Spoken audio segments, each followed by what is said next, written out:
সবাই কেমন আছো? আশা করি ভালো আছো। শ্রাবণী লাইফস্টাইল ইউটিউব চ্যানেলে তোমাদের সবার স্বাগত। আজ হচ্ছে মঙ্গলবার আর এখন বাজে সকাল 6টা। আজকে ব্লগটা আমি এখান থেকে শুরু করছি।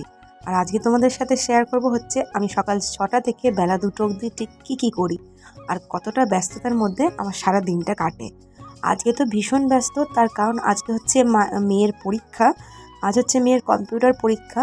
আর তার থেকেও বড় চাপ হচ্ছে আমাকেই দিতে যেতে হবে, আমাকেই নিতে যেতে হবে, কারণ তোমাদের দাদা গেছে ভাড়া।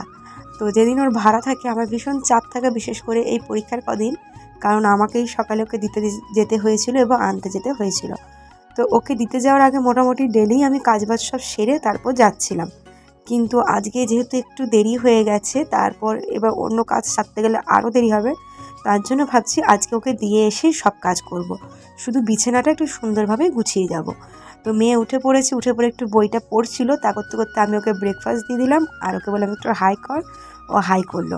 আসলে কম্পিউটারটা না ওর একটু লুজ হয়েছিল, মানে হাফ ইয়ারলি পরীক্ষায়, যার জন্য আমি বলেছিলাম অ্যানুয়ালিতে কিন্তু ভালো করতে হবে।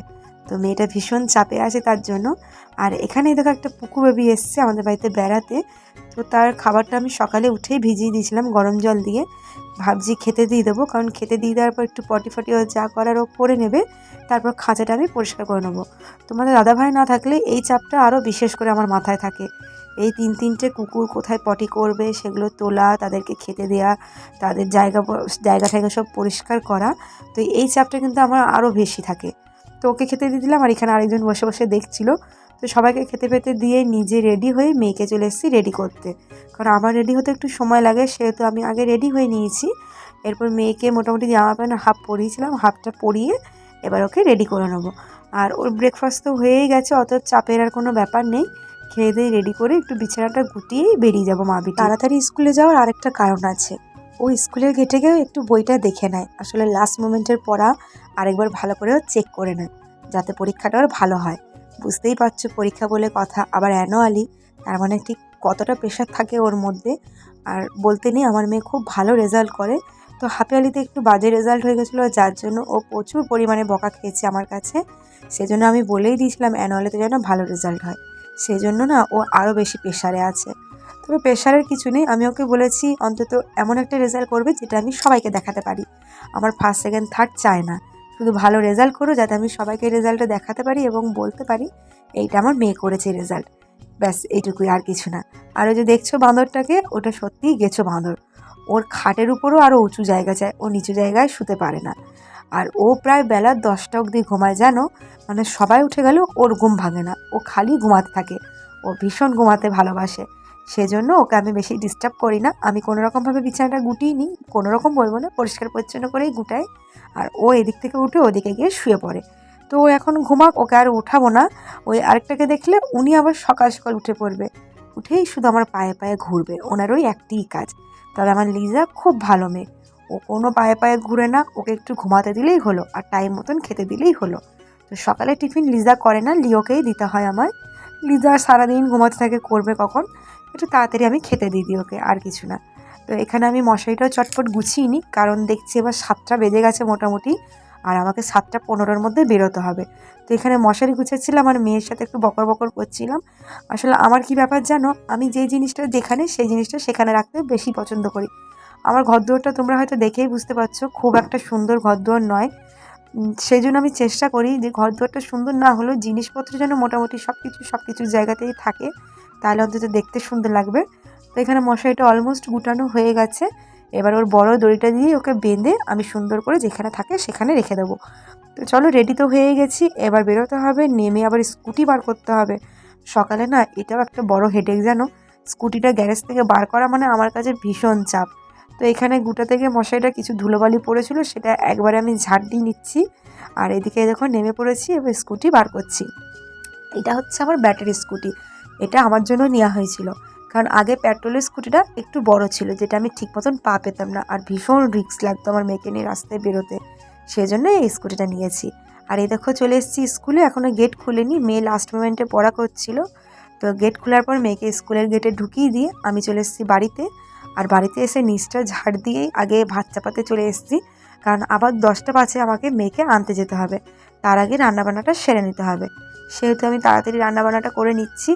আর তাড়াতাড়ি রান্নাবান্না করারও একটা কারণ আছে, অনেক সকালে উঠছে এই কদিনও, তো ওর বেলা গড়াতে না গড়াতেই ঘুম পেয়ে যাচ্ছে। তাই আমি চেষ্টা করি যে একটু তাড়াতাড়ি খেতে দিয়ে দিলে খেয়ে দিয়ে মেয়েটা একটু রেস্ট নিতে পারবে। পড়াশোনার সাথে সাথে রেস্টটাও ভীষণ ইম্পর্টেন্ট বাচ্চাদের। সেহেতু একটু তাড়াতাড়ি রান্নাবান্নাটা সেরে নেবো, সেরে নিয়ে ওকে আনতে যাব। আজকে রান্না ভেবেই নিয়েছি কী কী করব, সেটা এখন বলবো না, সেটা তোমরা পুরো ব্লগটা দেখো, পুরো ব্লগটা দেখলেই তোমরা বুঝতে পারবে। তো এখানে ভাত চাপিয়ে দিয়ে এরপর আমি ভাবছি ঘরদোরটা ঝাড় দেবো। তো ঘরদোর ঝাড় দেওয়ার আগে লিজালি ওর ভাতটা চাপিয়ে নেবো। তো এখানে ওর বাটিটা রাখা আছে, বাটিটা নেব এবং ফ্রিজে মাংস রাখা আছে, মাংসটা নিয়ে ভাতটা চাপিয়ে নেব। তো চলো চটপট ভাতটা ওদের চাপাই দিয়ে ঘরদোর ঝাড় দিয়ে মুছে নিই। তো বন্ধুরা দেখতে থাকো এবং সঙ্গে থাকো, আশা করি ভিডিওটা তোমাদের খুব ভালো লাগবে। আর ভালো লাগলে অবশ্যই আমাকে সাপোর্ট করো, আমার পাশে থেকো।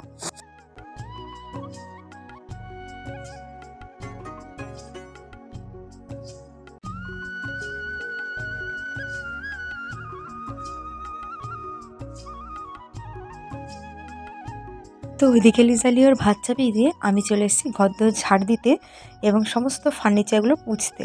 এটা কিন্তু আমার ডেলি ডিউটি, কারণ এত ধুলো পড়ছে ইদানিং যে ডেলি যদি ফার্নিচারগুলো পোছা না হয় একদম তাকানো যায় না, এত ধুলো বসে যায়।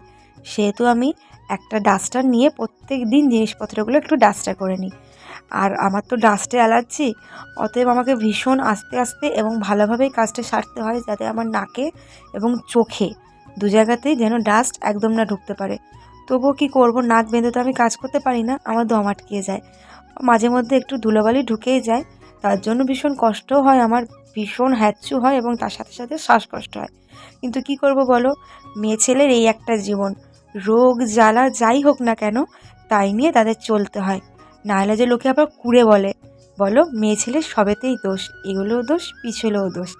সেহেতু রোগ জ্বালা সব ভুলেই সংসারের কাজে সকাল থেকে কোমর বেঁধে লেগে পড়তে হয়। শরীরে রোগ থাকলেও বসার উপায় নেই, যে জন্য তো একটু সময় বার করারও কোনো উপায় নেই। সারাদিন যত মনে করি যে সারাদিনে কিছু সময় নিজের জন্য বার করব, কিন্তু কাজ করতে করতে কখন যে সময় পেরিয়ে যায়, কখন যে সকাল থেকে রাত হয়ে যায় বোঝাই যায় না। তো চলো আর কি করার আছে বলো, এইভাবেই তো জীবনটা কাটাতে হবে। মেয়ে ছেলে তো এই ভাগ্য নিয়েই এসছে বলো। তো যাই হোক, এই বকবক করতে করতেই দেখো আমার কত কাজ হয়ে গেল সংসারে। সত্যি কাজ করতে করতে কখন যে সময় পেরিয়ে যায় বোঝাও যায় না একদম। তো এইদিকে আমি সব উপরগুলো ঝেড়ে নিচ্ছি। আর এই বক্সগুলো দেখছো, এই বক্সগুলো রাখার না ওই টিভির উপরে একটা জায়গা ছিল। তো কিছুদিন আগে তোমাদের দাদাভাইয়ের সাথে একটু রাগারাগি হওয়াতে তোমাদের দাদাভাই এমন জোরে মারলো এটাকে যে ভেঙে টুকরো টুকরো হয়ে গেল। ঠিক আছে, ও আবার বলেছে পরে লাগিয়ে দেবে। তো কদিনের জন্য বক্স কটা এখানেই রেখেছি, কারণ মেয়েই শুধু টিভি দেখে, টিভিটা আর আমি বা তোমাদের দাদাভাই কেউই দেখি না। তো ও যেহেতু পরীক্ষার পর কদিন আমার বাপের বাড়ি যাবে, অতএব কোনো চাপ নেই, ও ঘুরে আস্তে আস্তে তোমাদের দাদাভাইকে দিয়ে ওখানে কাঁচটা লাগিয়ে বক্সগুলো নিজের জায়গায় সেট করে নেবো। ওই যে বললাম টিভিটা শুধু ওই দেখে, আর পরীক্ষার পর আমি ওকে একটু বেড়াতে পাঠাই। আসলে সারা বছর পড়াশোনা আর এইসব নিয়ে ও চাপে পেরিয়ে যায়, ওকে আমি বছরে কোথাও একদিনের জন্যও ছাড়তে পারি না। সেই জন্য ওকে পরীক্ষার পর কিছুদিন আমি বাপের বাড়ি পাঠাই।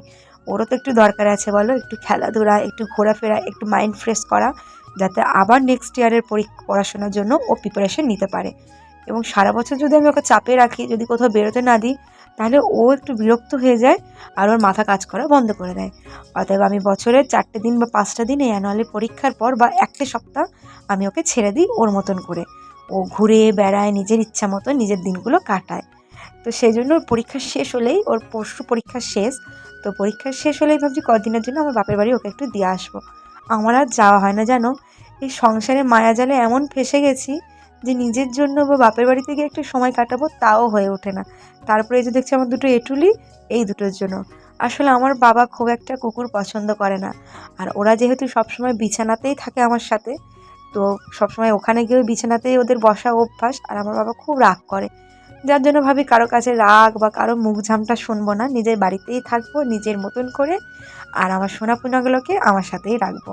ওরা আমার ফ্যামিলি মেম্বার জানো, ওদেরকে নিয়েই আর আমার সময়টা পেরিয়ে যায়। ওদের খেতে দেয়া, ওদের দেখাশোনা করা, ওদের কি হচ্ছে না হচ্ছে এসব করতে করতে আমার সত্যিতেই সময়গুলো পেরিয়ে যায়, আর কোনো দিকে তাকানোর আমার সময় থাকে না।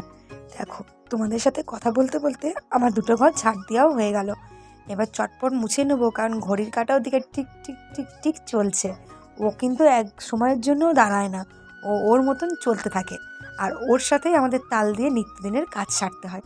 তো চলো এবার চটপট করে ঘরদোরটা মুছে নিই, তারপর আবার মেয়েকে নিয়ে এসে রান্নার বাকিটুকু করব আর তোমাদের সাথে শেয়ার করব। তো চলো দেখতে থাকো এবং সঙ্গে থাকো।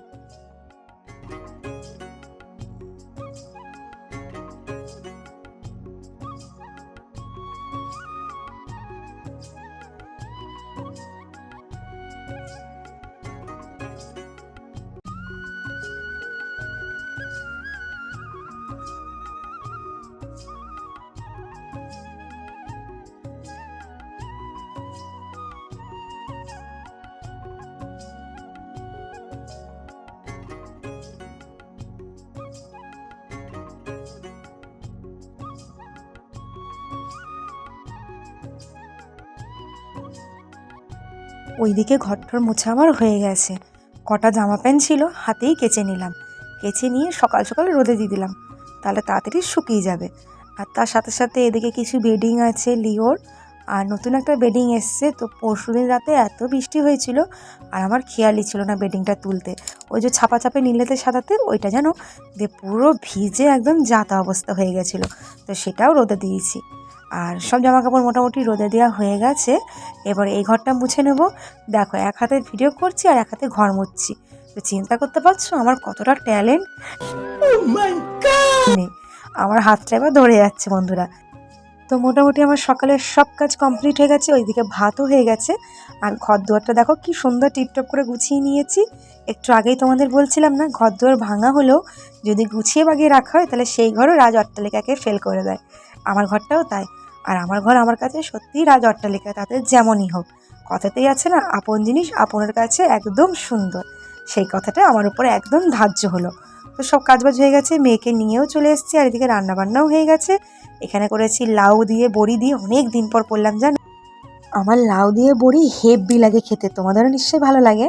আর এখানে দেখো বেগুন ভাজা, ভেন্ডি ভাজা, আর একটু পোস্ত বাটা ছিল, সেটা পেঁয়াজ দিয়ে করে ফেলেছি। আর আছে ডাল। তো ব্যাস এই হচ্ছে আজকে আমাদের মেনু। দিদিকে আরোহীকে খাইয়ে শুয়ে দিয়েছি, বললামই অনেক সকালে উঠেছে, মেয়েটা আমার একদম বসতে পারছিল না। তাই চটপট ওকে খাইয়ে দাইয়ে বললাম তুই শুয়ে পড় আরও, তুই ঘুমিয়ে পড়। তো দেখো শুতে না শুতেই ঘুমিয়ে গেছে। তো চলো বন্ধুরা, ভিডিওটা এখানেই শেষ করছি। ভালো লাগলে অবশ্যই লাইক করো, কমেন্ট করো, চ্যানেলটা সাবস্ক্রাইব করো, অল করো, আর পাশে থাকো। আমার নতুন চ্যানেল, তোমাদের পাশে থাকা, তোমাদের সাপোর্ট করা আমার ভীষণভাবে প্রয়োজন। তো আজকে ভিডিও এখানেই শেষ করছি, আবার অন্য দিন অন্য কোনো ভিডিও নিয়ে আসবো।